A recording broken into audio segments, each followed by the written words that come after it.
Okay.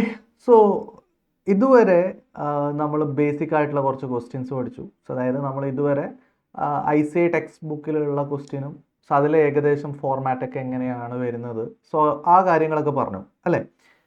നോക്ക്, ഇനി അങ്ങോട്ടേക്ക് നമ്മൾ ഡിസ്കസ് ചെയ്യാൻ പോകുന്നത് കുറച്ചും കൂടി ആ, കുറച്ചും കൂടി ലെവൽ അപ്പ് ഉള്ള ക്വസ്റ്റ്യൻ ആണ്. ഓക്കെ. ഇപ്പോൾ ബേസിക് ആയിട്ടുള്ള ക്വസ്റ്റ്യൻസ് മാത്രം ക്ലാസ്സിൽ എടുക്കുമ്പോൾ ചില കുട്ടികൾ പറയുമ്പോൾ ഇത് മതി, കാരണം ചില സമയത്തൊക്കെ ഞാൻ ഈ ടോപ്പിക്കൊക്കെ എടുക്കുന്ന ഏറ്റവും അവസാനമൊക്കെ ആയിരിക്കും. അപ്പോൾ ഇതോടെ മതി സാർ, മതി, നിർത്താം എന്ന രീതിയിലൊക്കെ സംസാരിക്കുന്നുണ്ട്. അപ്പോൾ പലപ്പോഴും ഈ ടോപ്പിക്കൊക്കെ ബേസിക് കൺസെപ്റ്റ്, ബേസിക് ക്വസ്റ്റ്യൻസ് ഒക്കെ വെച്ചിട്ട് നമുക്ക് നിർത്തേണ്ടി വരും. ഓക്കെ. പക്ഷേ when it comes two exam, okay, എക്സാമിൻ്റെ ടൈം ആകുമ്പോൾ അല്ലെങ്കിൽ എക്സാമിൻ്റെ സ്റ്റഡി ലീവിൻ്റെ സമയത്താകുമ്പോഴൊക്കെ ഇതെന്താ പഠിച്ചതെന്നുള്ളൊരു ഡൗട്ട് ആ സമയത്ത് പല സ്റ്റുഡൻസിനും ഉണ്ടാകുന്നുണ്ട്. കാരണം ഏറ്റവും അവസാനമൊക്കെ എടുക്കുന്ന വർക്കിംഗ് ക്യാപിറ്റലിൽ ഏറ്റവും അവസാനമൊക്കെ എടുക്കുന്ന പോർഷൻസ് ഒക്കെ അല്ലേ ഫാക്ടറിങ്. അപ്പോൾ അതുകൊണ്ട് തന്നെ പിള്ളേർക്ക് ഒരു ഡൗട്ട് എപ്പോഴും ലാസ്റ്റ് മൊമെൻറ്റ്സിലൊക്കെ വരാറുള്ള ഒരു ടോപ്പിക്കാണ്. മാത്രമല്ല ബേസിക് കൺസെപ്റ്റ് ക്ലാസ്സിലെടുത്തു, അത് ഓക്കെ, ബട്ട് ഇതിൻ്റെ ഹയർ ലെവലിൽ ആ ഒരു രീതിയിലായിരിക്കും ചിലപ്പോൾ മെയിൻ എക്സാമിനായിട്ട് നമ്മളോട് ക്വസ്റ്റ്യൻ ചോദിക്കാം. അപ്പോൾ അങ്ങനെ വരുമ്പോൾ നമുക്ക് ഇത് എങ്ങനെയാണ് ടാക്കിൾ ചെയ്യാൻ പറ്റുക എന്നുള്ളത് നോക്കാം. ഓക്കെ. സോ രണ്ട് രീതിയിലാണ് നമ്മൾ നോർമലി ക്വസ്റ്റ്യൻസ് വരിക. ഇപ്പോൾ നമുക്ക് ഈ ഒരു ക്വസ്റ്റ്യനിലേക്ക് തന്നെ പോവാം. സോ നമുക്ക് നെക്സ്റ്റ് ക്വസ്റ്റ്യനിലോട്ട് പോവാം. സോ ഇതൊരു അടിപൊളി ക്വസ്റ്റ്യൻ ആണ്. ഓക്കെ. സോ ഈ ക്വസ്റ്റ്യൻ ഞാൻ തന്നെ ഉണ്ടാക്കിയ. ഓക്കെ. സോ മുമ്പ് എക്സാമിന് വന്നിട്ടുണ്ടായിരുന്ന ഒരു ടൈപ്പ് ഓഫ് ക്വസ്റ്റ്യൻസ്, അതൊന്നൊന്ന് ജസ്റ്റ് മാറ്റി കുറച്ചൊന്ന് റീസ്ട്രക്ചർ ചെയ്തിട്ടാണ് ഈ ക്വസ്റ്റ്യൻ ഫ്രെയിം ചെയ്തത്. സോ ദാറ്റ് നമുക്ക് ഈ ക്വസ്റ്റ്യൻ്റെ റിക്വയർമെൻറ്റിലേക്ക് പോവാം. നമ്മൾ ഇതുവരെ പഠിച്ചതിൽ നിന്ന് വ്യത്യസ്തമായിട്ട് നോക്കും മക്കളെ. നമുക്ക് പലപ്പോഴും ചോദിക്കുന്നത് whether factoring is beneficial or not so രീതിയിലൊക്കെ ആയിരിക്കും ചോദിക്കുക അല്ലേ. സോ എങ്ങനെയാണ് ആ ഫാക്ടറിങ് പ്രപ്പോസലിനെ ഇവാലുവേറ്റ് ചെയ്യുന്നത്, സോ ആ ഒരു പോയിന്റും അറ്റ് ദ സെയിം ടൈം രണ്ടാമത്തെ ക്വസ്റ്റ്യൻ ആയിട്ട് വരുന്നതാണ് എന്ത്, effective cost of factoring to the company. Okay. So effective cost of factoring to the company ചോദിച്ചാൽ ആൻഡ് ഇവാലുവേറ്റ് ഫാക്ടറിങ് പ്രപ്പോസൽ ചോദിക്കുമ്പോൾ ഇത് രണ്ടും തമ്മിൽ ചോദിക്കുമ്പോൾ ഓക്കെ ചെറിയൊരു വേരിയേഷൻ ഉണ്ടാവാം. നമ്മൾ ഫോർമാറ്റ് ചെയ്യുന്ന സമയത്ത് ചെറിയൊരു വേരിയേഷൻ ഉണ്ട്. സോ അത് എന്തുകൊണ്ടാണ് വരുന്നതെന്നുള്ളത് ഞാനിപ്പോൾ ഡയറക്റ്റ്ലി മെയിൻ എക്സാമിന് ചോദിച്ച ക്വസ്റ്റ്യന് അത് വെച്ചിട്ട് പറഞ്ഞു കഴിഞ്ഞാൽ നിങ്ങൾക്ക് കുറച്ച് കൺസെപ്ച്വലി മിസ്സാവും. സോ അതുകൊണ്ട് ഒരു ബാക്ക് കാൽക്കുലേഷനൊക്കെ ചെയ്ത് ഞാൻ തന്നെ ഫ്രെയിം ചെയ്ത ഒരു ക്വസ്റ്റ്യൻ ആണിത്. So that you will understand what is the real concept behind it. Clear? നോക്ക് മക്കളെ, ഇത് പറയുന്നതിന് മുമ്പ് എനിക്കൊരു കാര്യം കൂടി പറയാനുണ്ട്. അതായത് നമുക്കിപ്പോൾ ഒരു ഫാക്ടർ കുറച്ച് എമൗണ്ട് തരാനുണ്ട്, അല്ലെങ്കിൽ ഫോർ എക്സാമ്പിൾ ശ്രദ്ധിക്കുക, നോർമൽ കേസസിൽ നമുക്ക് വരുന്ന ഡെപ്റ്റേഴ്സ് ഒരു 1 lakh ആണ് എന്ന് വിചാരിക്കുക. ഓക്കെ. സോ ഒരു 10 days ഒക്കെയാണ് നമുക്ക് ഡെപ്റ്റേഴ്സ് കളക്ഷൻ പീരീഡ് വരുന്നത്. അപ്പോൾ 1 lakh rupees ഒക്കെയാണ് നമുക്ക് ഡെപ്റ്റേഴ്സ് ആയിട്ട് എപ്പോഴും ഉണ്ടാവുക എന്ന് വിചാരിക്കും. നമുക്കൊരു ഫാക്ടറിനെ ഏൽപ്പിക്കുമ്പോൾ ഇയാൾ ചിലപ്പോൾ 10 ദിവസം ഉള്ളത് ചിലപ്പോൾ 5-6 ദിവസം കൊണ്ട് എന്താക്കാം, ഈ കളക്ഷൻ പീരീഡിനെ റെഡ്യൂസ് ചെയ്യാം. ഓക്കെ. അപ്പോൾ അത് കഴിഞ്ഞിട്ട് ചിലപ്പോൾ 5 ദിവസം കൊണ്ടൊക്കെ എന്ത് ചെയ്യാൻ പറ്റും, റെഡ്യൂസ് ചെയ്യാൻ പറ്റും അല്ലേ. സോ അങ്ങനെയാണെങ്കിൽ ഇവിടെ നമുക്ക് ഓൺ ആൻ ആവറേജ് ഫാക്ടർ ഉണ്ടാവുന്നത് ജസ്റ്റ് 50,000 ആയിരിക്കും. ഓക്കെ അല്ലേ. ഇനി ചിലപ്പോൾ എന്താണെന്ന് വെച്ച് കഴിഞ്ഞാൽ ഫാക്ടർ എന്ത് ചെയ്തു, നമുക്ക് ഈ ഒരു കേസിൽ ഞാൻ പറയുന്നത് 10 ദിവസം ഉണ്ടായിരുന്ന കളക്ഷൻ പീരീഡിനെ ഫാക്ടർ എന്ത് ചെയ്തു, 5 ദിവസത്തേക്ക് കൊണ്ടുവന്നു. അപ്പോൾ അങ്ങനെ വരുമ്പോൾ നമുക്ക് മുമ്പ് 10 ദിവസം വെയിറ്റ് ചെയ്യണം 1 ലക്ഷം അല്ലേ. ആ ഒരു 1 ലക്ഷം രൂപ നമുക്ക് എപ്പോഴും ബ്ലോക്കാണ് എപ്പോഴും. അപ്പോൾ നമ്മൾ ആ 10 ദിവസത്തേക്കുള്ള ഫണ്ട് നമ്മൾ മാനേജ് ചെയ്യാൻ വേണ്ടി നമ്മൾ കയ്യിൽ നിന്ന് ഇറക്കണം. പക്ഷേ ഇപ്പോൾ 5 ദിവസം കൊണ്ട് നമ്മൾ ഇറക്കിയ പൈസ തിരിച്ചു കിട്ടുന്നതുകൊണ്ട് നമ്മൾ ജസ്റ്റ് 50,000 മാത്രമേ ഇൻവെസ്റ്റ്മെൻറ്റ് ചെയ്താൽ മതി. മനസ്സിലായോ? So investment in working capital എന്ന രീതിയിൽ ഇൻവെസ്റ്റ്മെൻറ്റ് ഇൻ ദ ഡെറ്റേഴ്സ് എന്ന് പറഞ്ഞിട്ട് നമ്മൾ 50,000 ഉള്ളൂ. സോ ദാറ്റ് നമ്മൾ ഇൻവെസ്റ്റ്മെൻറ്റ് കുറയണം. ഓക്കെ. മുമ്പ് 1 ലക്ഷം ഇൻവെസ്റ്റ് ചെയ്ത സ്ഥാനത്ത് ഇപ്പോൾ 50,000 ഇൻവെസ്റ്റ്മെൻറ്റ് ഉള്ളൂ. സോ ഫാക്ടറിങ് കാരണം ഇവിടെ ഒരു ബെനിഫിറ്റ് വന്നു എന്നുള്ളതാണ്. ഓക്കെ. ഇനി കുറച്ചുകൂടി അഡ്വാൻസ്ഡ് ആയിട്ട് ചോദിക്കുമ്പോൾ ഈ ഫാക്ടർ എന്തായാലും 50,000ലേക്ക് ഡെറ്റേഴ്സ് വന്നല്ലോ. സോ എത്രയാണോ ഡെറ്റേഴ്സ് ഉള്ളത് അതിൻ്റെ ഒരു 70%, 80% നമുക്ക് അഡ്വാൻസ് ആയിട്ട് തരും. ഇപ്പോൾ സപ്പോസ് ഇവിടെ 50,000 ആണ് ഡെറ്റേഴ്സ് ഉണ്ടാവുക പുതിയതായിട്ട് രീതിയിൽ. സോ ഫാക്ടറിൻ്റെ കേസിൽ പുതിയ ഡെറ്റേഴ്സ് വരാൻ പോകുന്ന 50,000 ആണെങ്കിൽ ഇയാളിപ്പോൾ 80% നമുക്ക് അഡ്വാൻസ് തരുന്നു എന്ന് പറയുമ്പോൾ ഇതിൻ്റെ ഏകദേശം 40,000 rupees വരും അല്ലേ. സോ ബാക്കിയുള്ള 20% ദാറ്റ് ഈസ് 10,000 rupees എന്ത് ചെയ്യാം, റിസർവ് ആക്കി വെക്കാം. ഓക്കെ. ഇനിയാണ് കുറച്ച് ഇമ്പോർട്ടൻ്റ് ആയിട്ട് മനസ്സിലാക്കേണ്ട കാര്യം. നോക്കൂ മക്കളെ, നമ്മൾ ഫാക്ടറിന് അങ്ങോട്ടേക്ക് എന്ത് കൊടുക്കണം, കമ്മീഷൻ കൊടുക്കണ്ടേ അല്ലേ? സി ഞാൻ എടുക്കേണ്ട പണി ഫാക്ടർ എടുക്കുകയാണ് അല്ലേ?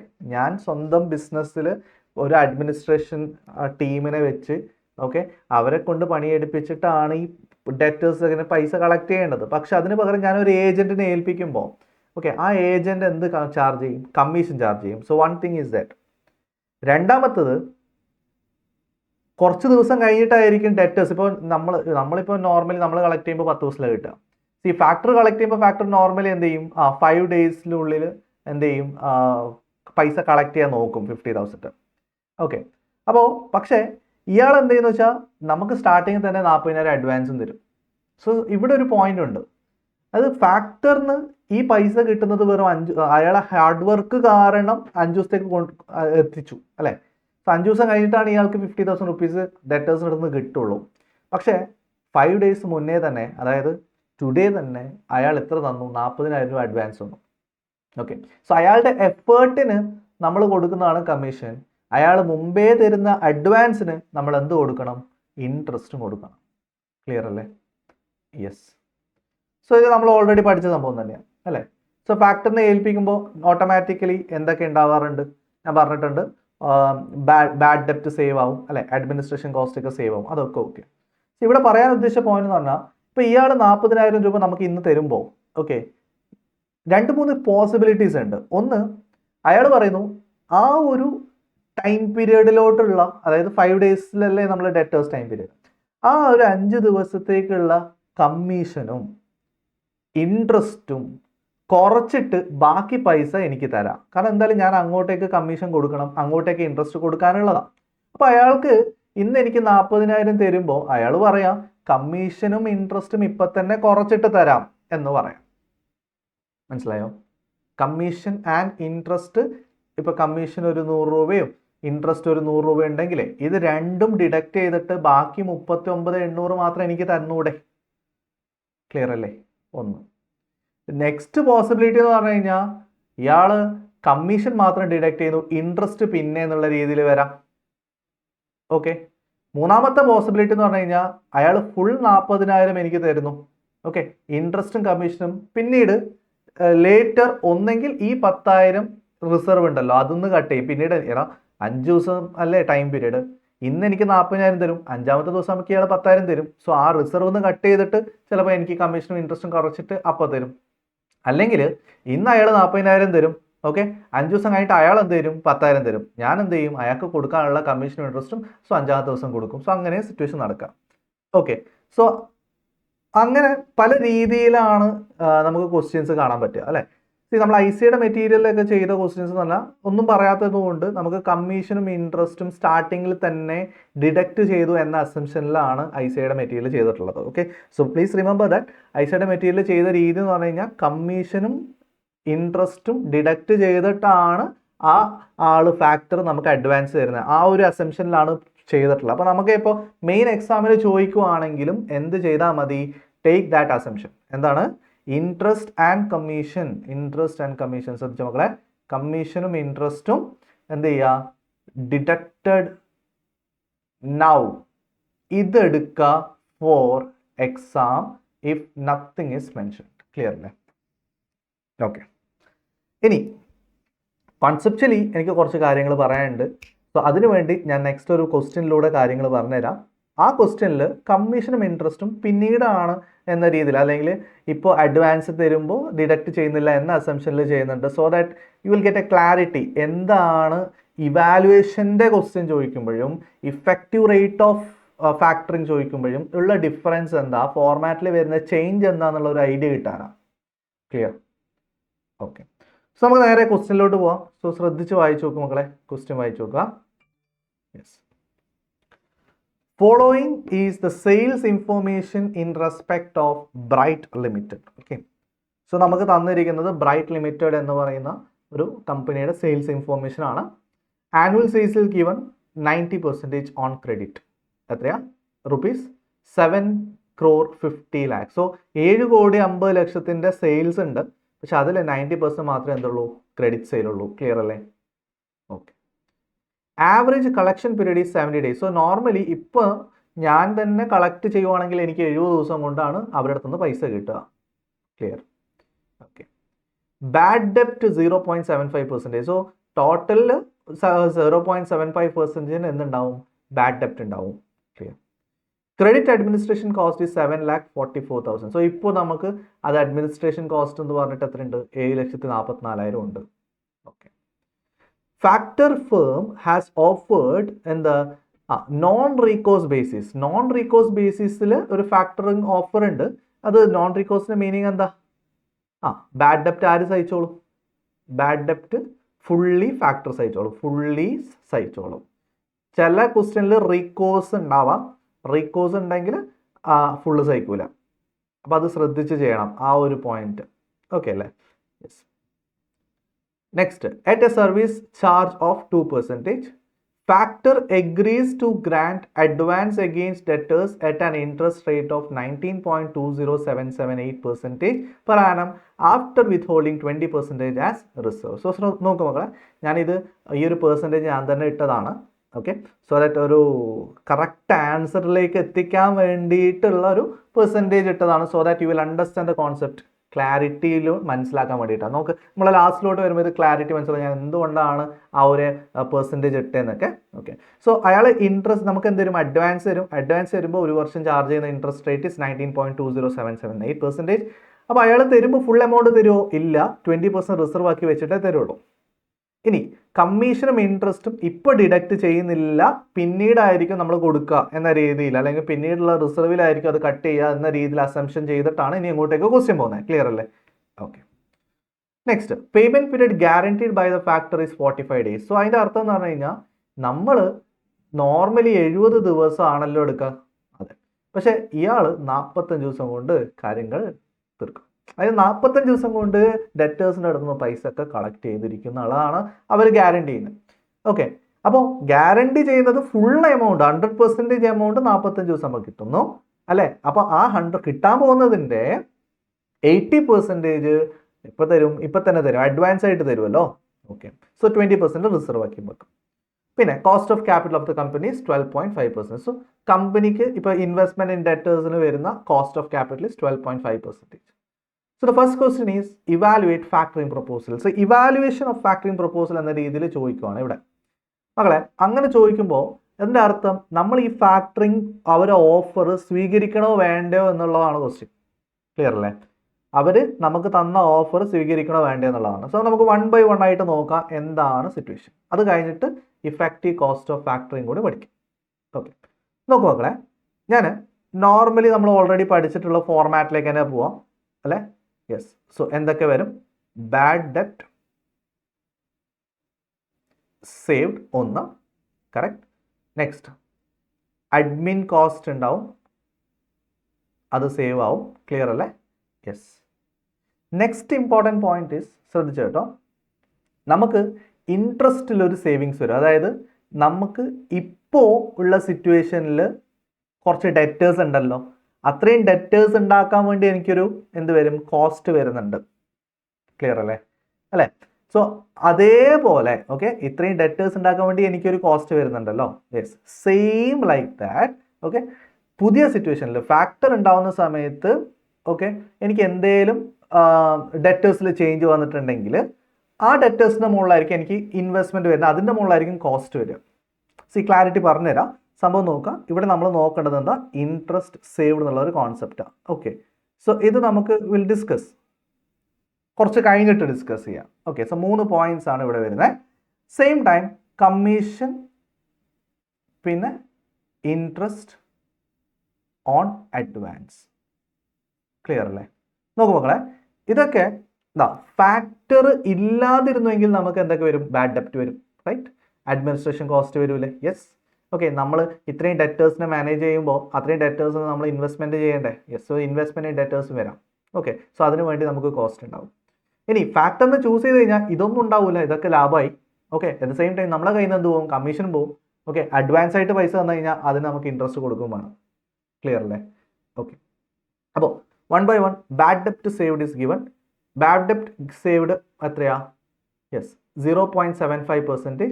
ഇതാ സെയിൽ തന്നിട്ടുള്ളത് 7,50 lakh ആണ്. അപ്പോൾ അതിൻ്റെ 90%. So the credit sale will be 6,75 lakh.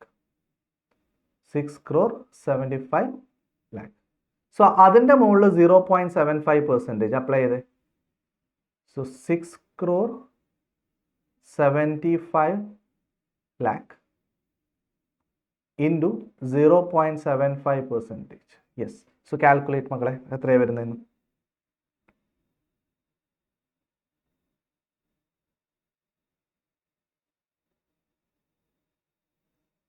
Okay, so you'll get 506250.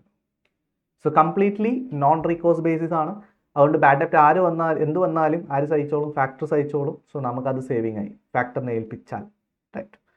Administration cost saved is already given 7,44,000. 7,44,000. So മക്കളാ മനസ്സിലാക്കുക, അഡ്മിനിസ്ട്രേഷൻ കോസ്റ്റ് എന്ന് പറയുന്നത് we will assume it as avoidable.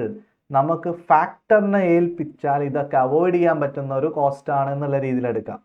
Okay. നേരെ മറിച്ചിട്ട് ഈ ഫാക്ടറിനെ ഏൽപ്പിച്ചാലും ഇപ്പോൾ ഉള്ള അക്കൗണ്ടൻ്റ് എന്നോ എനിക്ക് പറഞ്ഞു വിടാൻ പറ്റൂല, ഇപ്പോൾ ഉള്ള കോസ്റ്റ് എന്തായാലും ഉണ്ടാവുമെങ്കിൽ പിന്നെ അത് അൺഅവോയ്ഡബിളാണ്, അത് എടുക്കരുത്.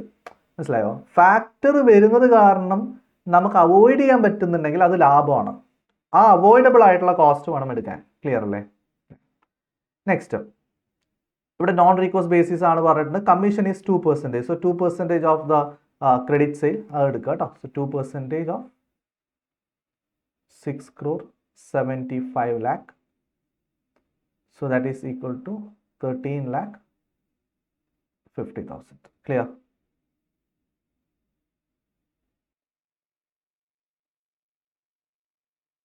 Okay. So ഇത്രയും പോയിന്റ്സ് ക്ലിയർ ആണോ? ബാഡ് ഡെപ്റ്റ് സേവ് ആയി, റൈറ്റ്? അഡ്മിനിസ്ട്രേഷൻ കോസ്റ്റ് സേവ് ആയി, yes. Commission, yes, correct. And interest on advance കഴിഞ്ഞിട്ട് നമുക്ക് ഇൻട്രസ്റ്റ് സേവ്ഡ് പോർഷനിലേക്ക് പോകാം. നോക്കൂ മക്കളെ, ഇൻട്രസ്റ്റ് ഓൺ അഡ്വാൻസ്. സോ അതിന് നമുക്ക് എന്തറിയണം? അഡ്വാൻസ് എത്രയാണെന്ന് അറിയണ്ടേ, അല്ലേ? ഓക്കെ, നോക്ക്, ശ്രദ്ധിച്ചു കേട്ടോ. ഇപ്പോൾ കറന്റ് ഡെപ്റ്റേഴ്സ് എത്രയാ? കറന്റ് ഡെപ്റ്റേഴ്സ് എത്രയാ? Current debtors is okay 6,75 lakh into 70 ഡേയ്സിലോട്ട് ആയതുകൊണ്ട് ഇൻറ്റു 360 എത്രയാണ് വരുന്നത്? നോക്ക്, 6,75 lakh into 70 by 360. So you'll get 13125,000 അല്ലേ ഇപ്പോൾ ഉള്ള ഡെറ്റേഴ്സ്. കറക്റ്റ്.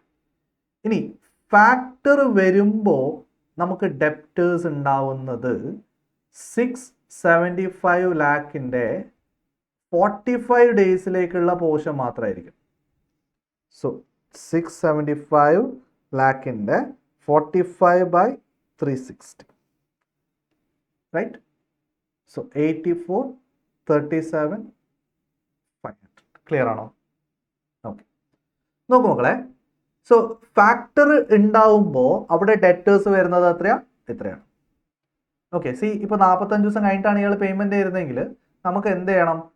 45 ദിവസത്തേക്ക് ഇത്രയും ഫണ്ട് നമ്മൾ സെറ്റാക്കേണ്ടി വരും. ക്ലിയർ? പക്ഷേ ഇയാൾ എന്ത് ചെയ്യുന്നുണ്ട്? ഫുൾ എമൗണ്ട് 45ാമത്തെ ദിവസമാണ് തരുന്നത്. സി ഇവിടെ ഫസ്റ്റ് കേസിൽ നമുക്ക് 1,31,00,000 ഇത്രയും എമൗണ്ട് കിട്ടുന്നത് എപ്പോഴാണ്? 70ാമത്തെ ദിവസമാണ്. അപ്പോൾ അത്രയും ദിവസം ഞാൻ എന്ത് ചെയ്യണം? എൻ്റെ കയ്യിൽ നിന്ന് ഫണ്ട് ഇറക്കണം. സോ ഇത്രയും ഡെറ്റേഴ്സ് ഉണ്ടാക്കാൻ വേണ്ടി എനിക്ക് ഇൻവെസ്റ്റ്മെന്റ് ഇൻ ഡെറ്റേഴ്സ് വരും. ഓക്കെ, സോ അതിൻ്റെ മുകളിലൊരു കോസ്റ്റ് ഉണ്ടാവും. ക്ലിയർ ആണോ? മനസ്സിലായോ? സെറ്റാണോ? യെസ്. മക്കളെ നോക്ക്, ശ്രദ്ധിച്ചു കേട്ടോ. എന്താണ് ഇപ്പോൾ 6,75,00,000 ഉണ്ടല്ലോ, അതിൻ്റെ 70 ദിവസത്തേക്കുള്ള ഡെറ്റേഴ്സ് പോർഷൻ എന്ന് പറയുമ്പോൾ 1,31,25,000 വരും. ക്ലിയർ ആണോ? അത് 1,31,25,000 ഡെറ്റേഴ്സ്, അത്രയും ഡെറ്റേഴ്സ് എന്ന് പറഞ്ഞിട്ട് കാണണമെങ്കിൽ, അല്ലെ മക്കളെ, ഇത്രയും സെയിൽ ഉണ്ടാവണമെങ്കിൽ നമ്മൾ ആ സെയിലിന് മുമ്പേ കുറേ സാധനങ്ങൾ പർച്ചേസ് ചെയ്യണം. അതിന് കുറേ ചിലവില്ലേ? കോസ്റ്റ് ഓഫ് സെയിൽ ഇല്ലേ? യെസ്. ഇത്രയും സെയിൽ ഉണ്ടാക്കാൻ നമുക്ക് കുറച്ച് കോസ്റ്റ് ഓഫ് സെയിൽ വരും. ഓക്കെ, അതായത് ഇത്രയും ഡെറ്റേഴ്സ് ഉണ്ടാക്കണമെങ്കിൽ that will be including profit, അല്ലെ? ഡെറ്റേഴ്സ് എന്ന് പറഞ്ഞിട്ട് നമ്മൾ ബാലൻസ് ഷീറ്റിൽ കാണിക്കുന്ന പ്രോഫിറ്റ് ഇൻക്ലൂഡ് ആവും, അല്ലെ? അപ്പോൾ ഇത്രയും ഫണ്ട് ബ്ലോക്ക്, ശരിക്കും പറഞ്ഞു കഴിഞ്ഞാൽ ഇത്രയും ഡെറ്റേഴ്സ് ഉണ്ടാക്കാൻ വേണ്ടി ചിലപ്പോൾ ഞാൻ 1 കോടി രൂപയൊക്കെ ഇൻവെസ്റ്റ് ചെയ്തിട്ടുണ്ടാവും. അപ്പോൾ 1 കോടി രൂപ എനിക്ക് എന്താണ്? ബ്ലോക്കാണ്. സോ ഇവിടെ ശരിക്കും നമുക്ക് അറിയേണ്ടത് what is the cost of sale എന്ന രീതിയിൽ, അല്ലെങ്കിൽ cost of investment in debtors എത്രയാണെന്ന് അറിയണം. മനസ്സിലായി? സോ ഇത് ആക്ച്വലി ഇൻക്ലൂഡിങ് ദ പ്രോഫിറ്റ് ആണ് ഇവിടെ തന്നത്. പക്ഷേ നമുക്ക് എന്താ അറിയണം? What is the investment in debtors. അതായത് നമ്മുടെ കയ്യിൽ നിന്ന് ഡെറ്റേഴ്സ്, ഇപ്പോൾ ഫോർ എക്സാമ്പിൾ ചിലപ്പോൾ ക്വസ്റ്റ്യനിൽ പറയും, ഇതിൽ തന്നിട്ടില്ല, ഒരു 80% ആണ് വേരിയബിൾ കോസ്റ്റ്. നമ്മൾ സെയിലില്ലേ, അതിൻ്റെ വേരിയബിൾ കോസ്റ്റ് എന്ന് പറഞ്ഞാൽ 80% ആണ്. സോ അങ്ങനെയാണെങ്കിൽ ബാക്കി 20% പ്രോഫിറ്റാണ്. സോ അങ്ങനെയാണെങ്കിൽ ഡെറ്റേഴ്സിൻ്റെ അടുത്ത് നിന്ന് കിട്ടാനുള്ളതിൽ 80% മാത്രമേ നമ്മൾ ചിലവുള്ളൂ. ബാക്കി മൊത്തം എന്താ? ക്ലിയർ അല്ലേ? യെസ്. അപ്പോൾ 80% മാത്രമാണ് നമ്മളെ ഇൻവെസ്റ്റ്മെന്റ്. സോ നമ്മൾ എത്രയാണ് ഇൻവെസ്റ്റ് ചെയ്യുന്നത് അതിൻ്റെ മുകളിൽ ഇവിടെ ഇപ്പോൾ നമുക്ക് 12.5% ആണ് ഇവർ കോസ്റ്റ് പറഞ്ഞിട്ടുള്ളത്. സോ അത്രയും കോസ്റ്റ് വരും. Okay. So investment in debtors is also same. ഇത് തന്നെ ആയിരിക്കും വരിക, കാരണം ഇവിടെ വേരിയബിൾ കോസ്റ്റ് തന്നിട്ടില്ല. ഓക്കെ. ഇനി ഫാക്ടർ ഉള്ള കേസിൽ ഡെറ്റേഴ്സിന്റെ കേസ് നോക്കുക. 84,37,500 ഉണ്ട്. പക്ഷെ ഇത്രയും എമൗണ്ട് ഫുള്ളി നമ്മൾ ഇപ്പോൾ തന്നെ ഇൻവെസ്റ്റ് ചെയ്യേണ്ട ആവശ്യമുണ്ടോ? ഇല്ല. കാരണം ഇയാൾ എന്ത് തരുന്നുണ്ട്? അഡ്വാൻസ് തരുന്നുണ്ട് അല്ലേ? സോ 80% അഡ്വാൻസും 20% റിസർവ് ആക്കിയും വെക്കുന്നുണ്ട്. സോ അങ്ങനെയാണെങ്കിൽ ഇൻറ്റു 20% ഈസ് 16,87,500. ഓക്കെ. 80% എന്ന് പറയുമ്പോൾ 67,50,000 വരും. ക്ലിയർ ആണോ? യെസ്. അപ്പോൾ ഫാക്ടർ ഉള്ള സമയത്ത് നമുക്ക് ഡെറ്റേഴ്സ് വരുന്നത് 84,37,500 ആണ്. സോ 45 ദിവസത്തേക്കുള്ള പോർഷനാണ് വരിക. അപ്പോൾ ഇയാൾ എന്തെന്ന് വെച്ചാൽ എല്ലാ 45 ദിവസം ഉണ്ടല്ലോ, 45ാമത്തെ ദിവസം ഇത്രയും പൈസ കളക്ട് ചെയ്യുമല്ലോ. യെസ്. പക്ഷെ നമുക്ക് ഫണ്ട് എപ്പോഴേ കിട്ടി? സ്റ്റാർട്ടിങ്ങിൽ തന്നെ ഇത്രയും കിട്ടിയല്ലോ. ബാക്കി ഫണ്ട് മാത്രമേ 20% മാത്രമേ പിന്നീട് കിട്ടുന്നുള്ളൂ 45th ഡേ. ഓക്കെ. അപ്പോൾ 67,50,000 അഡ്വാൻസ് അല്ലേടാ? യെസ്. ശരിക്കും പറഞ്ഞു കഴിഞ്ഞാൽ ഇവിടെ കമ്മീഷനും ഇൻട്രസ്റ്റും ഉണ്ടെങ്കിൽ നമ്മൾ കുറക്കും അല്ലെ? കമ്മീഷൻ കുറച്ചിട്ടാണ് എടുക്കുക. അപ്പം ഞാൻ പക്ഷേ ഇവിടെ ക്വസ്റ്റ്യനിൽ എന്ത് പറയുന്നുണ്ട്? സോ ആക്ച്വലി കമ്മീഷൻ കുറക്കേണ്ട കേസസ് വരാം, പക്ഷേ ഇവിടെ ഞാൻ എടുക്കുന്നില്ല. എന്തുകൊണ്ട്? പറ. വൈ? യെസ്. ക്വസ്റ്റ്യനിൽ പറയുന്നുണ്ട് commission not deducted now. Commission ഇപ്പോൾ ഡിഡക്റ്റ് ചെയ്യാത്തതുകൊണ്ട് ഇവിടെ കുറക്കുന്നില്ല. സോ ഇവിടെ 67,50,000 തന്നെ ആയിരിക്കും എന്ത് തരാൻ? അഡ്വാൻസ് ആയിട്ട് തരാൻ ഉദ്ദേശിക്കുന്നത്. ക്ലിയർ ആണോ? നമുക്ക് അഡ്വാൻസ് ആയിട്ട് തരാൻ ഉദ്ദേശിക്കുന്നത് 67,50,000 ആയിരിക്കും അല്ലെ? അപ്പൊ അഡ്വാൻസിന്റെ മുകളിൽ ഇപ്പൊ ഇൻട്രസ്റ്റ് നോക്കുകയാണ്. ഇൻട്രസ്റ്റും ഇപ്പൊ കട്ട് ചെയ്യുന്നില്ല. ഇൻട്രസ്റ്റ് നോക്കുകയാണെങ്കിൽ 14% ഓഫ് 14% അല്ല, ക്വസ്റ്റ്യൻ എത്രയാ പറഞ്ഞേ? 19.20778 അല്ലെ? അതെടുത്ത് നോക്കിയേ. ഇൻട്രസ്റ്റ് എന്ന് പറയുമ്പോൾ 19.20778%. 20778%. യെസ്. ഒന്ന് കാൽക്കുലേറ്റ് ചെയ്തേ.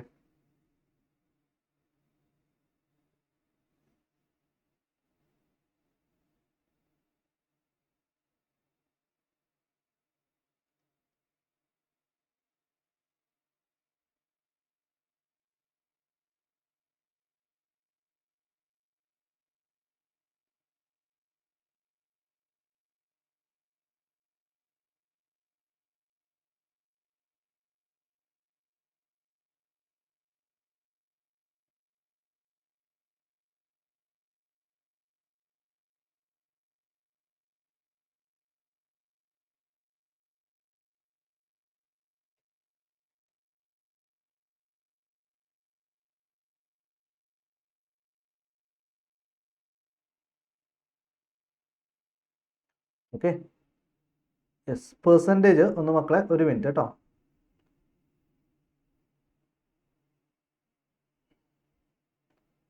പെർസെൻറ്റേജിൽ ഒരു ചെറിയ മാറ്റമുണ്ട്. നിങ്ങളുടെ ബുക്കിൽ കറക്റ്റ് ആയിരിക്കും. 19.7027778%. സോ ഇതാണ് കേട്ടോ പെർസെൻറ്റേജ്. 19.7027778%. സോ അങ്ങനെ ഒന്ന് ചെയ്ത് നോക്കാം. ഓക്കെ അല്ലേ? യെസ്. 19% ഒന്ന് മാറ്റിയിട്ടുണ്ട്. നിങ്ങളുടെ ബുക്കിൽ കറക്റ്റ് ആയിരിക്കും. 7027778%. Okay. So 67,50,000 into 19.702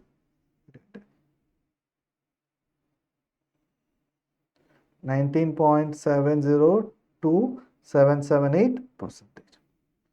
So you will get almost 13,29,937.5. Clear ആണോ? യെസ്. സോ ഈ പെർസെൻറ്റേജ് ഞാൻ തന്നെ ഉണ്ടാക്കിയതാണ്, so that you can understand the concept. Full തീരുമ്പോഴായിരിക്കും ഇത് കാര്യങ്ങൾ മനസ്സിലാവുക കേട്ടോ. ഓക്കെ, സോ ക്ലിയർ അല്ല മക്കളെ? സോ ഇത് ഓൾറെഡി നമ്മൾ ബാഡ് ഡെപ്റ്റ് സേവ്ഡ് പറഞ്ഞു, കറക്റ്റ്. അഡ്മിനിസ്ട്രേഷൻ സേവ്ഡ് പറഞ്ഞു, കമ്മീഷൻ പറഞ്ഞു, ഇത് മൂന്നിലും ഡൗട്ടില്ല, ഫിനിഷ്ഡ്. നെക്സ്റ്റ് നമുക്ക് കറണ്ട് ഇപ്പോൾ ഉള്ള ഡെറ്റേഴ്സ് 675 lakh ആയിരുന്നു അല്ലേ? അപ്പോൾ അതിൻ്റെ മുകളിൽ ഇൻവെസ്റ്റ്മെൻറ്റ് വരുന്നത് ഇപ്പോൾ ഇത്രയും നമുക്ക് 70 ദിവസത്തേക്ക് എന്ന് പറയുമ്പോൾ 1,31,25,000 വരും. സോ അത്രയും ഡെറ്റേഴ്സിന് നമുക്ക് എത്രയാണ് ഇൻവെസ്റ്റ്മെൻറ്റ് വരുന്നത്? വേരിയബിൾ കോസ്റ്റ് തരാത്തതുകൊണ്ട് ഇത് തന്നെ എടുക്കുക. വേരിയബിൾ കോസ്റ്റ് വന്നിട്ടില്ലെങ്കിൽ cost of investment in debtors എടുക്കണം. ഓക്കെ, ഇവിടെ തരാത്തത് കൊണ്ട് നിങ്ങൾ 1,31,25,000 തന്നെ എടുക്കുക. അതിന് മുകളിൽ 12.5% ആണ് നമുക്ക് ഡെറ്റേഴ്സിലെ ഇൻവെസ്റ്റ്മെൻറ്റ്. ക്ലിയർ അല്ലേ? യെസ്. ഇനി ഫാക്ടർ ഉണ്ടാവുന്ന കേസിൽ ഡെറ്റേഴ്സ് 84,37,500 ആണ്. സോ ഇത് ഫുള്ളി 45ാമത്തെ ദിവസം കിട്ടുവാണെങ്കിൽ അത്രയും എമൗണ്ട് നമ്മൾ എന്ത് ചെയ്യേണ്ടി വരും? ഇൻവെസ്റ്റ് ചെയ്യേണ്ടി വരും അല്ലേ? പക്ഷേ നമുക്ക് 80% ഇപ്പോഴേ കിട്ടിയില്ലേ? അപ്പോൾ ഇപ്പോഴേ എന്ത് കിട്ടി? 67,50,000 രൂപ ഇപ്പോഴേ കിട്ടിയത് കൊണ്ട് അതിന് മുകളിൽ നമ്മൾ എന്ത് ചെയ്യണം? ഇൻട്രസ്റ്റ് അടക്കണം. So the interest on advance will be 13,29,937.5. Clear ആണോ? 13,29,937.5. ക്ലിയർ അല്ലേ? ഓക്കെ, ശരി. ഇനി അടുത്ത പോയിന്റ് നോക്കൂ മക്കളെ, നമുക്ക് ഇത്രയും ഡെപ്റ്റേഴ്സ് അല്ലേ ഉണ്ടായിരുന്നത്? ശരി, അതിൽ പൈസ ഇപ്പോൾ സ്റ്റാർട്ടിങ്ങിൽ തന്നെ 67,80,000 കിട്ടിയോ? യെസ്. അപ്പോൾ അങ്ങനെയാണെങ്കിൽ ഇനി കിട്ടാൻ ബാക്കി 16,87,500 ഇല്ലേ? യെസ്. അത്രയും ഡെപ്റ്റേഴ്സ് കിട്ടാനില്ലേ? യെസ്. അത്രയും ഡെപ്റ്റേഴ്സിനൊരു ഇൻവെസ്റ്റ്മെന്റ് വരൂലേ? ഈ അഡ്വാൻസ് തന്നിട്ടില്ലെങ്കിൽ ഫുൾ 84,37,500 ബ്ലോക്ക് ആയിരുന്നു. പക്ഷെ ഇത് തന്നുകൊണ്ട് ആകെ ഇപ്പോൾ ഉള്ള പുതിയ കേസിൽ ബ്ലോക്ക് ആവുന്ന എമൗണ്ട് എത്രയാണ്? 16,87,500 മാത്രമാണ് അല്ലെ? അപ്പൊ ഇതിന്റെ മുകളിലായിരിക്കും നമുക്ക് എന്ത് വരുന്നത്? യെസ്, ഓപ്പർച്യൂണിറ്റി കോസ്റ്റ് വരിക. ദാറ്റ് മീൻസ് നേരത്തെ ഫാക്ടർ ഇല്ലാത്ത കേസിൽ നമുക്ക് 1,31,25,000 ആയിരുന്നു ഡെറ്റേഴ്സ്. പക്ഷേ ഫാക്ടർ ഉള്ള കേസിൽ നമുക്ക് ഫസ്റ്റ് തന്നെ ഇത്രയും പൈസ കിട്ടിയോണ്ട് ഡെറ്റേഴ്സ് ആയിട്ട് വരുന്നത് ഇത്ര മാത്രമാടാ. ക്ലിയർ അല്ലേ? സോ നിങ്ങൾ ഇതിന്റെ രണ്ടിനെ ഒന്നെങ്കിൽ ഇത് രണ്ടും എടുക്കുക. What is the change in the debtors നോക്കിയിട്ട് you just take the 12.5%. Clear ആണോ? സെറ്റ് ആണോ? കറക്റ്റ്. അപ്പോൾ ഒന്ന് നോക്കി മക്കളെ, 13,12,500 okay, yes, minus 16,87,500 into 12.5%. Clear ആണോ? യെസ്. സോ ഈ ഒരു ഡിഫറൻസ് ഇവിടെ എത്രയാണ് വരുന്നത്? നിങ്ങൾ ഇങ്ങനെ എടുക്കുക. നോക്കൂ മക്കളെ, 13,12,500 ഓക്കെ, മൈനസ് 16,87,500 എത്രയാണ് കിട്ടുന്നത്? 1,31,25,000 മൈനസ് 16,87,500 ഓക്കെ, 1,14,37,500 കിട്ടും. സോ ഇതിൻ്റെ മുകളിൽ 12.5% ചെയ്താൽ മതി. So will get 12.5%. Yes, 14,29,687.5. Clear? So ഇത്രയുമാണ് ഇൻട്രസ്റ്റ് സേവ് ആവുന്നത്. ക്ലിയർ ആണോ മക്കളെ? സംഭവം എന്ന് പറയാം, നോക്ക്, നിങ്ങൾ തന്നെ ഡെറ്റേഴ്സിനെ മാനേജ് ചെയ്യുകയാണെങ്കിൽ ഇത്രയും ഡെറ്റേഴ്സ് വരുമല്ലോ. യെസ്, ഇത്രയും ഡെറ്റേഴ്സ് വരുമ്പോൾ 70 ദിവസത്തേക്കുള്ള ഫണ്ട് നിങ്ങൾ മാനേജ് ചെയ്യേണ്ടത്. സോ ഇത്രയും ഫണ്ട് നിങ്ങൾ എടുക്കണ്ടേ? അപ്പോൾ അത്രയും ഫണ്ട് നിങ്ങൾ എടുക്കുമ്പോൾ ഓക്കെ, മുമ്പേ എടുക്കുകയാണ്. സോ ഫോർ എ ഇയർ നിങ്ങൾക്ക് 12.5% ഇൻട്രസ്റ്റ് വരുമ്പോൾ ഒരു എമൗണ്ട് കിട്ടും. ഓക്കെ, പക്ഷെ ഇപ്പോൾ ഫാക്ടർ ഉള്ള കേസിൽ നിങ്ങൾ ഫുൾ ബ്ലോക്ക് ആയിട്ടില്ലടാ. 84,37,500 ആണ് ഡെറ്ററായിട്ട് കിടക്കുന്നെങ്കിലും അതിന് നമുക്ക് ഇത്രയും അഡ്വാൻസ് ആയിട്ട് കിട്ടിയല്ലോ. സോ അങ്ങനെയാണെങ്കിൽ 16,87,500 മാത്രമേ എന്തുണ്ടാവുള്ളൂ? യെസ്, പെൻഡിങ് ആയിട്ട് കിടക്കുള്ളൂ. സോ അത്രയും എമൗണ്ട് മാത്രം നിങ്ങൾ ഫണ്ട് ബ്ലോക്ക് ആയിട്ടുണ്ടാവുള്ളൂ. സോ അത്രയും എമൗണ്ട് മാത്രം കണ്ടെത്തിയാൽ മതി. സോ ഈ ഒരു ഡിഫറൻസിന്റെ മുകളിൽ 12.5%, that is 14,29,687. Okay, so 14 lakh 29,687.5. Okay. Now ശ്രദ്ധിച്ചോ മക്കളെ. നൗ നിങ്ങൾ ഇതിൻ്റെ ബെനിഫിറ്റും ഇതൊക്കെ ഒന്ന് ആഡ് ചെയ്ത് നോക്കി. എത്രയാണ് ബെനിഫിറ്റ് വരുന്നത്, എത്രയാണ് കോസ്റ്റ് വരുന്നത് നോക്കുക.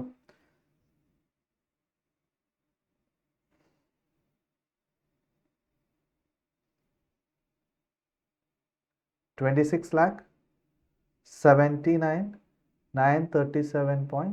ഓക്കെ. ഇതോ 26,79,937.5. okay. So now net cost or benefit ഉണ്ടോ? exactly 0. ക്ലിയർ അല്ലേ? exactly 0. See, അത് 0 കിട്ടണ രീതിയിലുള്ള ഒരു പെർസെൻറ്റേജ് ആണ് ഞാൻ ഉണ്ടാക്കിയെടുത്തത്. മനസ്സിലായി? ഓക്കെ. സോ ഇതൊന്ന് വർക്കൗട്ട് ചെയ്ത് പ്രോപ്പറായിട്ട് വർക്കൗട്ട് ചെയ്തിട്ട് ഫ്രെയിം ചെയ്ത ക്വസ്റ്റൻ ആണ്. സോ ദാറ്റ് നമുക്കൊരു ഐഡിയ കിട്ടും. സോ ഇവിടെ കാണുമ്പോൾ നമുക്ക് ക്ലിയർ ആയിട്ട് ഇവാലുവേഷൻ്റെ ക്വസ്റ്റ്യൻ ആണ് ചോദിക്കണമെങ്കിൽ ഇതുപോലെ വേണം ചെയ്യാൻ, അല്ലേ? സോ ഇവിടെ നോക്കുക, ഇൻട്രസ്റ്റ് സേവ്ഡ് എന്നുള്ള പോർഷനിൽ നമുക്ക് എത്ര കിട്ടിയിട്ടില്ല? 1429,687.5 എന്ന് കിട്ടിയിട്ടുണ്ട്. ഓക്കെ. സോ ഒരു മിനിറ്റ്, ഞാൻ ഇത് അങ്ങനെ തന്നെ എഴുതട്ടെ. എത്രയാണ് വരുന്നത്? 13, ഒരു മിനിറ്റ് ശ്രദ്ധിച്ചോ, 13,29,937.5. റൈറ്റ്? ഓക്കെ. സോ ക്ലിയർ ആണോ? ഇതുവരെ ഓക്കെ ആണോ? എല്ലാവർക്കും ഓക്കെ ആണോ? ഓക്കെ. സോ എങ്ങനെയാണ് ഇവാലുവേഷൻ ചെയ്യേണ്ടതെന്ന് മനസ്സിലായോ മക്കളെ? സോ ഇവാലുവേഷൻ ചെയ്യുമ്പോൾ ബാഡ് ഡെപ്റ്റ് saved, administration saved, commission, that's all okay. Interest on advance എടുക്കണം. സോ അഡ്വാൻസിന് മുകളിൽ ഇൻട്രസ്റ്റ് എടുക്കാം. നിങ്ങൾക്ക് വേണമെങ്കിൽ അവിടെ കമ്മീഷൻ ഡിഡക്ട് ചെയ്തതിൻ്റെ മുകളിലാണ് അഡ്വാൻസ് എന്ന് പറഞ്ഞിട്ട് അഡ്വാൻസിന് മുകളിൽ ഇൻട്രസ്റ്റ് എടുക്കാം. സോ ആ രീതിയിലാണ് എക്സാമിനൊക്കെ ചോദിക്കാറുള്ളത്. അപ്പോൾ അത് നമുക്ക് ഡിസ്കസ് ചെയ്യാം. ഓക്കെ. പിന്നെ ഇൻട്രസ്റ്റ് സേവ്ഡ് വരുന്നത്, സോ ഇവിടെ വെരി ഇമ്പോർട്ടൻ്റ് ആയിട്ട് നിങ്ങൾ മനസ്സിലാക്കേണ്ട സാധനം ഇതാണ്. കാരണം ഇനി ഇഫക്റ്റീവ് കോസ്റ്റ് ഓഫ് ഫാക്ടറിൻ്റെ ക്വസ്റ്റ്യൻ വരുമ്പോൾ ദ ചേഞ്ച് വരുന്നത് ഈ ഒരു പോർഷനിലാണ്. ക്ലിയർ അല്ലേ? ഇൻട്രസ്റ്റ് സേവ്ഡ് നമ്മൾ എങ്ങനെയാണ് ചെയ്തത്? ഇപ്പോൾ കറൻ്റ്ലി എനിക്ക് 6,75,00,000 സെയിൽ, ക്രെഡിറ്റ് സെയിൽ ഉണ്ടാകുമ്പോൾ 70 ദിവസം എടുക്കുന്നുണ്ട്. അപ്പോൾ 1,31,25,000 ഡെറ്റേഴ്സ് ഉണ്ടാവും. അത്രയും ഫണ്ട് എൻ്റെ കയ്യിൽ നിന്ന് ബ്ലോക്ക് ആവും. അപ്പോൾ അത്രയും ബ്ലോക്ക് ആകുമ്പോൾ ഞാൻ അത്രയും പൈസ ഞാൻ വേറെ അടുത്തുനിന്ന് കണ്ടെത്തേണ്ടി വരും, അല്ലേ? യെസ്. സോ അത് കണ്ടെത്തുമ്പോൾ എനിക്ക് 12.5% കോസ്റ്റ് വരുന്നത്, റൈറ്റ്? പക്ഷേ ഇപ്പോൾ ഫാക്ടറിനെ ഏൽപ്പിച്ചപ്പോൾ ദ ഡെറ്റർ കുറച്ചും കൂടി ഫാസ്റ്റായിട്ട് പൈസ തരുന്നുണ്ട്, 45 ദിവസത്തിൽ തരുന്നുണ്ട്. പക്ഷേ എൻ്റെ കയ്യിലോട്ട് കിട്ടുമ്പോൾ ഫസ്റ്റ് 45ാമത്തെ ദിവസം വരെ ഞാൻ വെയിറ്റ് ചെയ്യണോ? വേണ്ട. കാരണം 80% എനിക്ക് ഇപ്പം തന്നെ കിട്ടുന്നുണ്ട്. ജസ്റ്റ് 20% മാത്രമാണ് എനിക്ക് 45ാമത്തെ ദിവസം കിട്ടുന്നത്. അപ്പോൾ ആ 20% എമൗണ്ടിന് 45 ദിവസം, അല്ലേ? യെസ്. 45 ദിവസത്തേക്ക് നിങ്ങൾക്ക് അത് അവിടെ മാനേജ് ചെയ്യേണ്ടി വരും. അതാണ് പോയിന്റ്. ക്ലിയർ അല്ലേ? യെസ്. സോ അവിടെ നിങ്ങൾക്ക് വരുന്ന ഫണ്ട് ബ്ലോക്കേജ് എന്ന് പറഞ്ഞു കഴിഞ്ഞാൽ ആ 45 ഡേയ്സിലേക്ക് വരുന്ന ബ്ലോക്കേജ് ഓഫ് എമൗണ്ട് എത്രയാ? യെസ്, 16,87,500. സോ ഇത് ത്രൂ ഔട്ട് ദ ഇയർ സംഭവിക്കും കേട്ടോ. ആദ്യത്തെ 45 ഡേയ്സ് ആകുമ്പോഴേക്കും നിങ്ങൾക്ക് എന്ത് കിട്ടി? ഇത് കിട്ടി. അടുത്ത 45 ഡേയ്സിലും സെയിം തിങ്, ദിസ് ഹാപ്പൻസ്. അപ്പോൾ ത്രൂ ഔട്ട് ദ ഇയർ ഇത് നടന്നുകൊണ്ടേയിരിക്കും. സോ അതുകൊണ്ട് ഇത്രയും ഫണ്ടാണ് നമുക്ക് 1 ഇയർ ബ്ലോക്ക് ആവുന്നത്. സോ ദാറ്റ് ഈസ് ഇത്രയും 16,87,500 ഇൻറ്റു 12.5%. സോ ഇയർലി ടോട്ടൽ നോക്കുമ്പോൾ ക്ലിയർ. ഇനി ഇത് രണ്ടും വെച്ചിട്ട് നിങ്ങൾ എന്ത് ചെയ്യണം? യെസ്, ഡിഡക്റ്റ് ചെയ്യണം. സോ ഇത് റെഡ്യൂസ് ചെയ്ത് കഴിഞ്ഞാൽ നിങ്ങൾക്ക് എന്ത് കിട്ടി? യെസ്, ഇൻട്രസ്റ്റ് കിട്ടി. സോ ഇവിടെ ഇൻട്രസ്റ്റ് ആയിട്ട് നമുക്ക് എത്ര കിട്ടുന്നുള്ള saved? Yes, 14,29,687.5. Clear? സെറ്റാണോ? Yes. So the net cost or net benefit is 0. So അതിൻ്റെ അർത്ഥം എന്ന് പറഞ്ഞു കഴിഞ്ഞാൽ നമുക്ക് ഇവിടെ ഫാക്ടർ എടുക്കണമെന്ന് നിർബന്ധമൊന്നുമില്ല. ഫാക്ടർ എടുക്കാണ്ട് നമ്മൾ തന്നെ മാനേജ് ചെയ്താലും വരുന്ന കോസ്റ്റ് എന്താണോ, നമ്മൾ തന്നെ മാനേജ് ചെയ്താൽ വരുന്ന കോസ്റ്റ് എന്താണോ അത് തന്നെയാണ് ഫാക്ടർ വന്നാലും വരുന്ന കോസ്റ്റ് എന്ന്. അത്രേ ഉള്ളൂ. ക്ലിയർ അല്ലേ? ശരി. ഇനി same question effective cost of factoring, അതായത് ഫാക്ടറിങ്ങിൻ്റെ കോസ്റ്റ് എത്രയാണ് എന്ന് ചോദിക്കാം. എന്താണ്? Second question is what is the effective cost of factoring to the company. Okay. നോക്ക് മക്കളെ, ആ കേസിൽ ശ്രദ്ധിക്കേണ്ട ഒരു പോയിന്റ് ഉണ്ട്. നോക്ക് എടാ, ഞാൻ ഇങ്ങനെ പറയാം. നിങ്ങൾ ഈ ഒരു കോൺസെപ്റ്റ് അറിയാം. എനിക്കിപ്പോൾ ഒരു ലോൺ എടുക്കണം, 10% ഒരു ലോൺ എടുക്കണം എന്ന് വിചാരിച്ചു. പക്ഷേ എനിക്ക് 30% ടാക്സ് ബെനിഫിറ്റ് ഉണ്ടെങ്കിൽ ഇഫക്റ്റീവ്ലി എൻ്റെ ഇൻട്രസ്റ്റ് റേറ്റ് എന്ന് പറയുന്നത് എത്ര മാത്രമാണ്? 7%. ക്ലിയർ അല്ലേ? അല്ല മക്കളെ? യെസ്. എടാ എനിക്ക് 10% എന്ത് പറഞ്ഞേ ഇൻട്രസ്റ്റ് കോസ്റ്റ് ഉള്ളത്, പക്ഷേ ടാക്സ് സേവിങ്സ് എത്രയുണ്ട്? 30%. അങ്ങനെ പറയുമ്പോൾ എനിക്ക് നെറ്റ് കോസ്റ്റ് 7% വരുന്നുള്ളൂ. അപ്പോൾ ഞാൻ ഈ ഒരു കടം വാങ്ങിക്കുമ്പോൾ ഞാൻ ശ്രദ്ധിക്കേണ്ട കാര്യം എന്താ? 7%-നേക്കാളും കൂടുതലെങ്കിലും എനിക്ക് റിട്ടേൺ കിട്ടണം എന്നാണ്. മനസ്സിലായോ? ഞാൻ ഒരാളടുത്തുനിന്ന് 10%-ന് കടം വാങ്ങിച്ചു, അപ്പോൾ 30% ടാക്സ് സേവിങ്സ് ഉണ്ടെങ്കിൽ എൻ്റെ നെറ്റ് കോസ്റ്റ് 7%, അല്ലേ? സോ 7% എനിക്ക് കോസ്റ്റ് ഉണ്ട്. അപ്പോൾ എനിക്ക് വരുന്ന ചിലവിനേക്കാളും കുറച്ചെങ്കിലും കൂടുതൽ എനിക്ക് എന്ത് കിട്ടണം? യെസ്, ഇങ്ങോട്ടേക്ക് റിട്ടേൺ കിട്ടണം. That is A point. മനസ്സിലായോ? ക്ലിയർ. അപ്പോൾ നോക്ക്, ശ്രദ്ധിച്ചോ, ഇവിടെ ഈ കമ്പനിയുടെ കോസ്റ്റ് ഓഫ് ക്യാപിറ്റൽ എന്ന് പറയുന്നത് കമ്പനി ഇപ്പോൾ റേസ് ചെയ്യുന്നത് എത്രയാണ്? 12.5% അല്ലേ? യെസ്. ഇനി കമ്പനി പുറത്തുനിന്ന് ഫണ്ട് കുറച്ച് കിട്ടുന്നുണ്ട്. ഇപ്പം ഞാൻ പറഞ്ഞല്ലോ 67,50,000 കിട്ടുന്നുണ്ടെന്ന്, അല്ലേ? ഈ 67,50,000 റുപ്പീസ് കിട്ടുമ്പോൾ നമുക്ക് 19 അല്ലേ, എത്ര കിട്ടുന്നത്? 19.70 ഇത്രയും പെർസെൻറ്റേജിൻ്റെ എന്ത് വരുന്നുണ്ട്? ഇൻട്രസ്റ്റ് വരുന്നുണ്ട്. ഓക്കെ. അപ്പോൾ ചിലപ്പോൾ നമ്മളിങ്ങനെ ചിന്തിക്കും, cost of capital is 12.5, correct. പക്ഷെ നമ്മൾ ഇയാളടുത്തുനിന്ന് കടം വാങ്ങുമ്പോൾ, അല്ലേ, അഡ്വാൻസ് ആയിട്ട് വാങ്ങുമ്പോൾ എനിക്ക് 19.7% കോസ്റ്റ് വരുന്നത്. അപ്പോൾ അങ്ങനെയാണെങ്കിൽ ഞാൻ വെറുതെ എന്തിനാ അയാളടുത്തുനിന്ന് അഡ്വാൻസ് വാങ്ങിക്കുന്നതെന്ന് പെട്ടെന്ന് ചിന്തിക്കാം. But here the point is, നമുക്ക് ലോണിൽ എങ്ങനെയാണോ ടാക്സ് സേവിങ്സ് വരുന്നത്, അല്ലേ, ലോൺ ഇൻട്രസ്റ്റിന് മുകളിൽ ടാക്സ് സേവിങ്സ് വരുന്ന പോലെ ഇവിടെ ഞാൻ ഇയാളടുത്ത് നിന്ന് അഡ്വാൻസ് വാങ്ങിക്കുമ്പോൾ എനിക്ക് ഒരുപാട് എന്ത് വരുന്നുണ്ട്? ബെനിഫിറ്റ്സ് വരുന്നുണ്ട്. ബാഡ് ഡെപ്റ്റ് സേവ് ആവുന്നുണ്ട്, അഡ്മിൻ കോസ്റ്റ് സേവ് ആവുന്നുണ്ട്. ഇതൊക്കെ സേവ് ആവുന്നില്ലേ? ക്ലിയർ ആണോ? യെസ്. സോ ഇതൊക്കെ സേവ് ആവുമ്പോൾ എൻ്റെ നെറ്റ് കോസ്റ്റ് ആക്ച്വലി 19% എത്തൂല, അതിനേക്കാളും കുറവായിരിക്കും. എടാ 10%-ന് ലോൺ വാങ്ങിച്ചിട്ട് ടാക്സ് സേവിങ്സ് 30% വരുമ്പോൾ 7% അല്ലേ എൻ്റെ ഇഫക്റ്റീവ് കോസ്റ്റ് വരിക? അതേപോലെ തന്നെ ഞാൻ ഇൻട്രസ്റ്റ് മീൻസ് ഇവരുടെ അടുത്ത് വാങ്ങിക്കുന്ന ഇൻട്രസ്റ്റ് റേറ്റ് എത്രയാണ്? 19.7. പക്ഷേ ഞാൻ അഡ്വാൻസ് വാങ്ങിക്കുമ്പോൾ എനിക്ക് ഒരുപാട് ബെനിഫിറ്റ് ഉണ്ട്. അപ്പോൾ ആക്ച്വലി വരുന്നത് ഇപ്പോൾ 19% എന്ന് പറയുമ്പോൾ 13,29,937 ആണെങ്കിലും ഓക്കെ, എനിക്ക് കുറച്ച് സേവിങ്സ് വരുന്നുണ്ട് ഈ അഡ്വാൻസ് എടുക്കുന്നതുകൊണ്ട്. അപ്പോൾ നെറ്റ് ഇഫക്റ്റിൽ എനിക്ക് ഇത്രേ ചിലവുള്ളൂ, അതുകൊണ്ട് പെർസെൻറ്റേജ് കുറയാം. ക്ലിയർ അല്ലേ? യെസ്. നോ അത് പെർസെൻറ്റേജ് എങ്ങനെ കാൽക്കുലേറ്റ് എന്ന് പറയുമ്പോൾ അതിൻ്റെ എമൗണ്ട് എത്രയാണെന്ന് പറയുമ്പോൾ നിങ്ങൾക്ക് ക്ലാരിറ്റി കുറച്ചുകൂടി കൂടും. ഓക്കെ, നോക്കൂ മക്കളെ, അവിടെയും നമ്മൾ ശ്രദ്ധിക്കേണ്ട കാര്യം സെയിം രീതി തന്നെ ചെയ്യുക, എക്സെപ്റ്റ് ഇൻട്രസ്റ്റ് സേവ്ഡ്. ക്ലിയർ ആണോ? യെസ്. അപ്പോൾ അങ്ങനെ നോക്കുമ്പോൾ ശ്രദ്ധിച്ചോ, ഞാൻ ബാക്കിയുള്ളതൊക്കെ പ്രോപ്പറായിട്ട് അതേപോലെ തന്നെ എടുക്കാം കേട്ടോ. 506250 74400. Okay, same 13,50,000. Okay, and 13,29,937.5. So ഇവിടെ ടോട്ടൽ മാറില്ല, 26,79,937.5 തന്നെയാണ്. ഓക്കെ, നെറ്റ് മാത്രമേ മാറുള്ളൂ. ഓക്കെ, ശ്രദ്ധിക്കുക ഇതെങ്ങനെയാണ് ചേഞ്ച് വരുന്നത്, എന്തൊക്കെയാണ് ശ്രദ്ധിക്കേണ്ടത്? ഓക്കെ, നോക്കൂ മക്കളെ, ഇങ്ങനെ ഇഫക്റ്റീവ് കോസ്റ്റ് ഓഫ് ഫാക്ടറിങ്ങിന്റെ ക്വസ്റ്റ്യൻ ചോദിക്കുന്ന സമയത്ത് നിങ്ങൾ ഇവിടെ എടുക്കേണ്ടത്, ഓക്കെ, ഇവിടെ എടുക്കേണ്ടത് എത്രയാണ് ഡേയ്സ് കുറഞ്ഞത്. ഇപ്പോൾ 70 ഡേയ്സ് ഉള്ള ക്രെഡിറ്റ് പീരീഡ് എത്ര ഡേയ്സിലോട്ട് എത്തി? 45 ഡേയ്സിലോട്ട് എത്തി. ക്ലിയർ അല്ലേ? യെസ്. ദാറ്റ് മീൻസ് 25 ദിവസത്തെ ഫാസ്റ്റ് ആയിട്ട് നിങ്ങൾക്ക് ഡെറ്റേഴ്സ് നടത്തുന്ന പൈസ കളക്ട് ചെയ്യാൻ പറ്റി, അല്ലേ? സോ 25 ദിവസത്തെ ഫണ്ടാണ് നമുക്ക് എന്ത് വരുന്നത്? സേവിങ്സ് ആയിട്ട് വരുന്നത്. കാരണം നമ്മൾ മുമ്പേ ശ്രദ്ധിച്ചോ മക്കളെ, മുമ്പേ ഇതാ 6,75,00,000 70 days portion 360. So you get how much? നമ്മൾ ഓൾറെഡി ചെയ്തതാ, അല്ലെ? 1,31,20,000. സോ ഇത്രയും ഡെറ്റേഴ്സ് ആയിരുന്നു ഉണ്ടായിരുന്നേ. ഇപ്പോൾ 6,75,00,000 ഇൻറ്റു നിങ്ങൾ 45/360 എടുക്കുക. So you will get how much? 675,000 into 45/360. So 84,37,500, അല്ലേ? സോ നമ്മുടെ ഇൻവെസ്റ്റ്മെന്റ് കുറഞ്ഞു. സോ എത്രയാണ് ഇൻവെസ്റ്റ്മെന്റ് കുറഞ്ഞത്?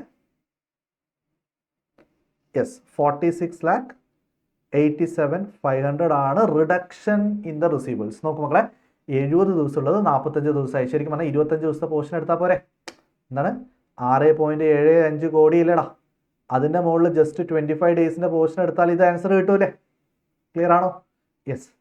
ഇനി ഇതിൻ്റെ മുകളിൽ നിങ്ങൾ ആ 12.5% നോക്കിയാൽ എത്രയാണ് opportunity cost into 12.5%. So you will get 585,937.5. ഇതാണ് കിട്ടും. 585,937.5. ഓക്കെ, സോ ഞാൻ അതൊന്ന് ഇവിടെ എഴുതട്ടെ.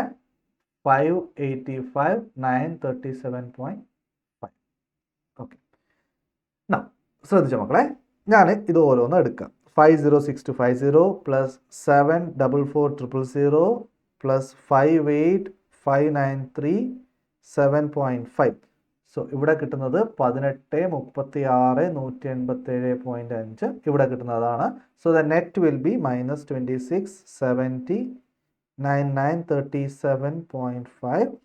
സോ 8,43,000. ശ്രദ്ധിച്ചോ, കിട്ടുന്നത് 8,43,750. ക്ലിയർ ആണോ?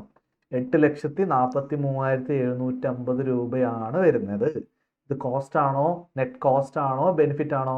യെസ്, ഇവിടെ സേവിങ്സ് ആണ്, താഴെയുള്ളത് കോസ്റ്റ് ആണ്. സോ നമുക്ക് 8,43,750 എന്ന് പറഞ്ഞാൽ തരുന്നത് എന്താ? നെറ്റ് കോസ്റ്റ് ആണ്. ക്ലിയർ അല്ലേ?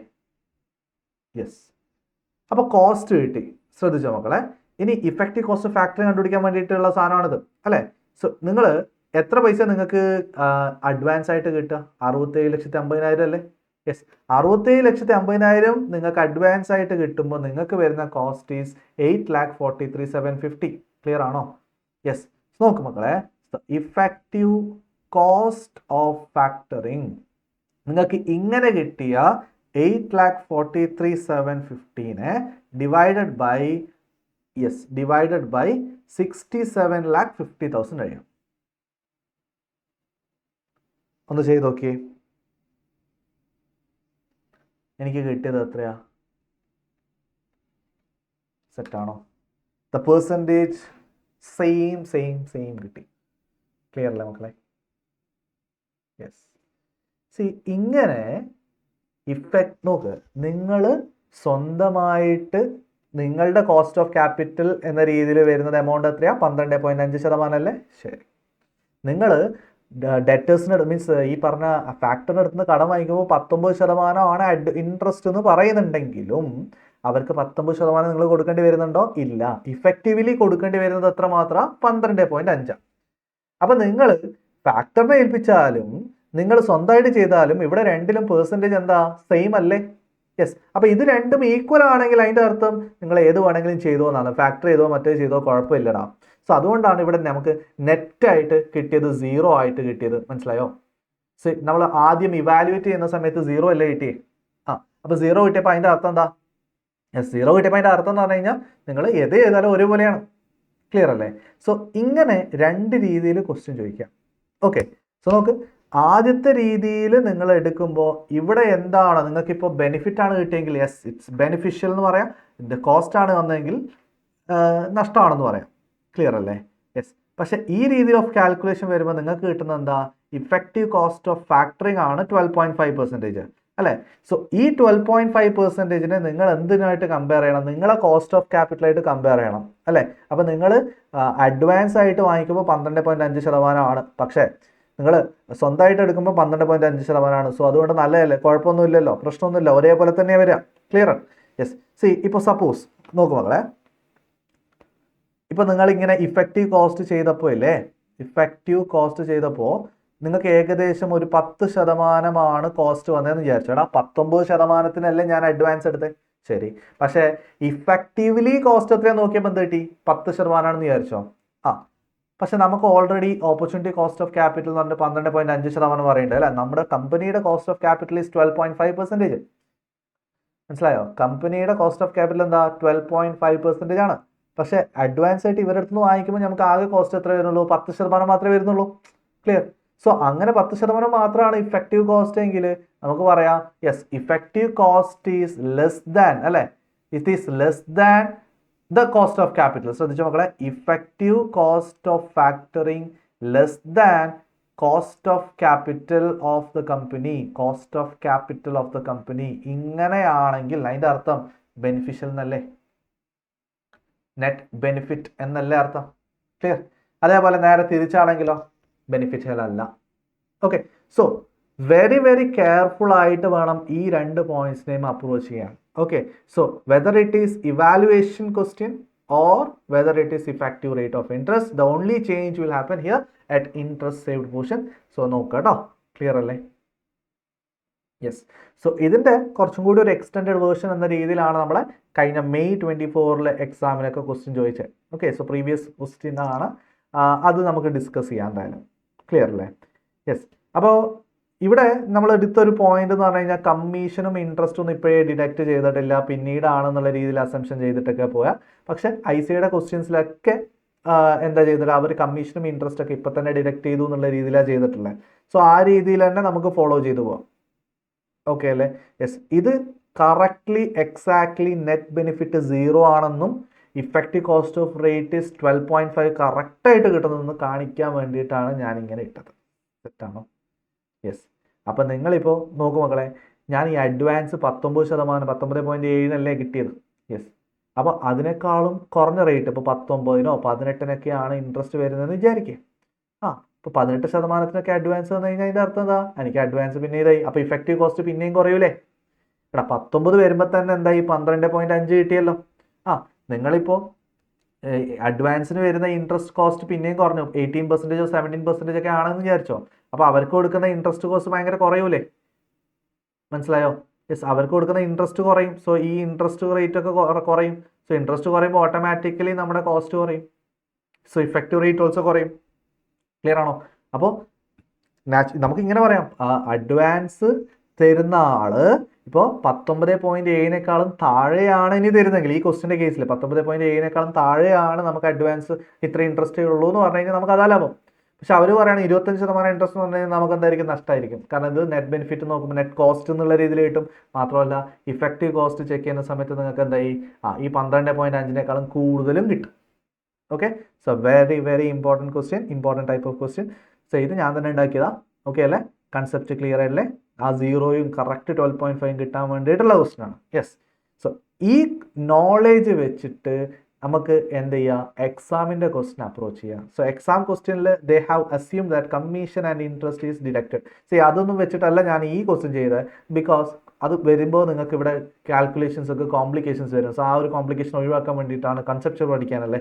സോ ആ കൺസെപ്റ്റ് ഇത് ക്ലാരിറ്റി കിട്ടാൻ വേണ്ടിയിട്ടാണ് നമ്മളിങ്ങനെ ചെയ്തത്. ക്ലിയർ അല്ലേ? ഓക്കെ. അപ്പോൾ ഇത് കഴിഞ്ഞിട്ട് നമുക്ക് നേരെ നെക്സ്റ്റ് മെയ് 24 ക്വസ്റ്റ്യൻസും ഡിസ്കസ് ചെയ്യാം. ക്ലിയർ അല്ലേ?